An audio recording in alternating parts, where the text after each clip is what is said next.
Do you ever feel invisible? That's the question my husband's boss asked me, and it sent a crack through the foundation of my 40-year marriage. What happened next? I never saw coming. Before we dive into the story, make sure you don't miss any future stories by hitting the subscribe button, liking this video, and if today's story touches you, let us know by pressing 1 in the comments section. My name is Carol. I'm 62 years old, and for most of my life, I believed in keeping things simple. My world was built on reliable routines, my love for my husband, David, the pride of raising our 2 children into kind adults, my part-time job at the local library, where the quiet was a comfort. My evenings were spent tending to my rose bushes, a patient work of quiet beauty, or curled up with a good book, lost in someone else's life. I never chased excitement or strayed from the path. I thought that was enough. But last fall, something changed. It had rained that day, not a downpour, but the kind of light, steady drizzle that mutes the world in shades of gray. I can still remember the hypnotic rhythm of the windshield wipers, back and forth, the only sound in the growing silence between us. We had just left a quarterly meeting at the Marriott Conference Center, one of those long corporate affairs with dry chicken lunches and lukewarm coffee. My husband, David, couldn't make it. He had a dental appointment he insisted he couldn't reschedule. So his boss, Arthur Vance, offered to drive me home, as we lived only a few blocks apart. "Are you sure?" I'd asked, not wanting to impose. "Of course," he said, a gentle smile touching his lips. "It's on my way, and I could use the company." Arthur Vance was a man I'd known peripherally for nearly 2 decades. In his early 60s, perhaps a few years older than me, he was tall with silver hair that always seemed perfectly in place. There was a calm about him, a collectedness that made him stand out. He was the kind of man who speaks softly and still commands a room. Our interactions had been limited to passing conversations at company parties, polite exchanges that filled the space between laughter and toasts. But that afternoon felt different. The luxury car smelled of cedar and mint, and the leather seats were pleasantly warm. At first, our conversation was just filler. We spoke of how tired we were of meetings, the dreary weather, how quickly the year was flying by. Then a pause settled over us, not an awkward one, but comfortable. "You know," he said, his voice breaking the quiet as he glanced at me, "you have a peaceful way about you." I smiled, a little flustered by the personal observation. "I guess I've always tried to be that way," I replied. "Doesn't always work," he chuckled, his eyes back on the road. "No one's peaceful all the time." The rain tapped gently against the windows as we drove through the sleepy suburbs. We passed the park where I used to take the kids when they were small, and a wave of memories tugged at me. "Do you ever think about what comes next?" he asked. That caught me off guard. "Next?" "In life," he clarified.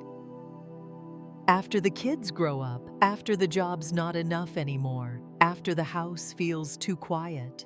I hesitated, feeling an unwelcome truth in his words. "Sometimes, but I try not to dwell on it. I've always been someone who looks at what's right in front of me." "I used to think like that too," he said, and his tone shifted. It became softer, tinged with a sadness I'd never heard from him before. I turned to look at him. His gaze remained on the road, but his face carried a new weight, a weariness that hadn't been there before. "I lost Clara 3 years ago," he said, a knot formed in my chest. "I'm so sorry." "David told me, but we never talked about it." "It's all right," he nodded. "It's just, when someone's been part of your rhythm for so long, the whole song feels off-key after they're gone." I didn't know what to say, so I let the silence sit between us, a comfort in its own way. Sometimes silence is kinder than words. We pulled up to a red light and he finally looked at me, really looked at me. It wasn't the look of a boss at an employee's wife. It was something deeper, curious, searching. "I envy David," he said, his voice low and even, my breath caught in my throat. "Why?" "Because he still has you." His words weren't crude or flirtatious. They were sincere, so sincere it threw me off balance. I tried to speak, but the light turned green and the car moved forward, washing the moment away. The rest of the drive was silent. When we pulled into my driveway, the rain had stopped. I reached for the door handle, my mind racing to find some normal, simple thing to say to break the tension. But he spoke first. "Would you mind if I ask you something honest?" I turned back slowly. "I suppose that depends. Do you ever feel invisible?" The question hung in the small space of the car, sucking all the air out. My fingers went limp on the door handle. I could have lied, could have laughed and brushed it off with a light joke. But I was too tired to pretend. I just looked into his waiting eyes and gave a slow, deliberate nod. Sleep didn't come that night. David snored softly beside me, a familiar sound I usually tuned out. The house was the same. The routine was the same. The man beside me was the same. But I was different. Arthur's question, "Do you ever feel invisible?" echoed in my mind. Staring at the dancing shadows on the ceiling, I felt a slow unraveling of something knotted deep inside me. It wasn't about an attraction to Arthur. It was about being seen, truly seen, not as David's wife or the kid's mother, but as Carol, a whole person. And I realized it had been a very long time since anyone had looked at me that way. Have you ever had a single conversation change how you see your entire life? Press 1 if you have, and don't forget to like if you're finding the story compelling. The next morning, I went through my motions: coffee, toast, feeding the cat, but everything felt slightly off, as if the furniture had been rearranged just enough to make me bump into it. Around noon, my phone buzzed. A text from Arthur. "Hope I didn't make you uncomfortable yesterday. That wasn't my intention." I stared at the words for a long time before replying. "You didn't. I just wasn't expecting it," he responded almost immediately. "Me neither." 2 words that carried an unexpected weight. A few days later, David casually mentioned that Arthur was having a few people over for dinner on Saturday. He said, "You're welcome to come too," he added, oblivious to my silence. "I think he's trying to reconnect with people since Clara passed," David mused. Arthur's house was tasteful, filled with books and art, bathed in soft light. When we arrived, Arthur greeted us at the door, his expression neutral when he saw me, but his eyes lingered for a fraction of a second too long. Throughout the evening, I tried to engage in small talk, but I was acutely aware of his presence, of his subtle gaze watching me from across the room. It wasn't predatory. It felt more like he was waiting for something. Later, I stepped onto the back deck for some fresh air. "Thought I might find you out here," Arthur said from behind me. He stood beside me, leaving a respectful distance. "You look distracted," he observed. "I meant what I said, about you having a peaceful way," he continued. "But I also see something else. I see someone who carries a lot and doesn't let anyone see it." I couldn't answer. He had seen past the walls I'd so carefully built over the years, the dreams I'd set aside, the regrets I'd buried. They were all wrapped in practicality and silence. But in that moment, under the soft patio lights, I felt them stir. "You deserve more than invisibility," he said softly. Those words shouldn't have meant anything.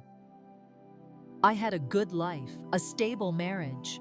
But sudden, uninvited tears pricked at the corners of my eyes. "I should go inside," I whispered. He didn't stop me, but before I stepped back through the sliding glass door, I heard him say, so quietly I almost missed it, "You don't have to disappear just because you're loved." And that was the moment the ground shifted under my feet, permanently.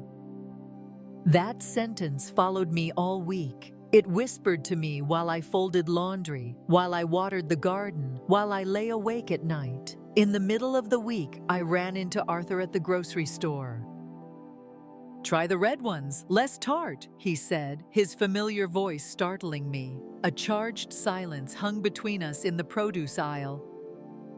"Would you want to grab a coffee, just talk?" he asked, his voice low. I knew I should say no, but I didn't. We sat in a small cafe near the park, a cozy place with mismatched chairs. We talked. He told me about the loneliness of his empty house, about waking up and forgetting for a moment that Clara was gone, only to have the weight of her absence crash down on him again. I listened, not as David's wife, but simply as a woman sitting across from a man who was being honest. And then I surprised myself. "I don't think I've ever let myself want anything that didn't make sense," I confessed in a whisper. "That sounds exhausting," he said gently. "It is," I whispered back. "Would you let me see you again?" he asked softly. "Just for coffee, nothing more." My heart hammered against my ribs. "Okay," I said, "just coffee." But we both knew something had begun, a subtle pull between two people who had spent too long pretending they were whole. That night, as I kissed David goodnight, I admitted a disturbing truth to myself. I wasn't just waiting for Arthur to reach out again. I was hoping he would. When he texted to ask me to a quiet place by the lake, I agreed before I could talk myself out of it. The next morning, I lied to David, telling him I was going to the farmer's market, then drove in the opposite direction, a mix of guilt and exhilaration churning inside me. The cafe was nearly empty. Arthur was already there, and his face softened in recognition as I walked in. We talked about time slipping away, about growing older and realizing the deepest parts of ourselves still yearn to be seen. When we left, he walked me to my car. "Tell me what you're thinking," he said. I took a deep breath. "I think I've spent most of my life doing what's expected, and I'm proud of that. I'm proud of my marriage, of raising good children. But somewhere along the way, I stopped asking myself what I wanted. And now, here I am, talking to someone who saw that before I did. I need to go home," I said, the words more resolute than I felt. I need to figure out who I am again and what I'm willing to lose to feel like her. He nodded, a look of respect in his eyes.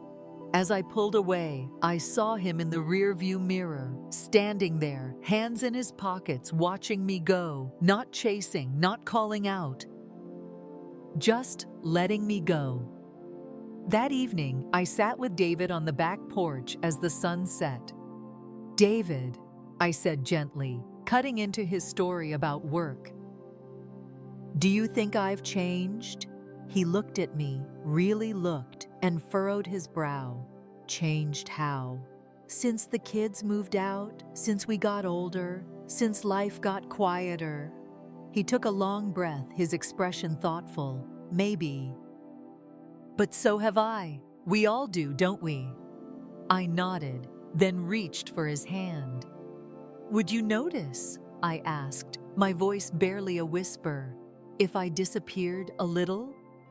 His face shifted, confusion replaced by a deeper emotion.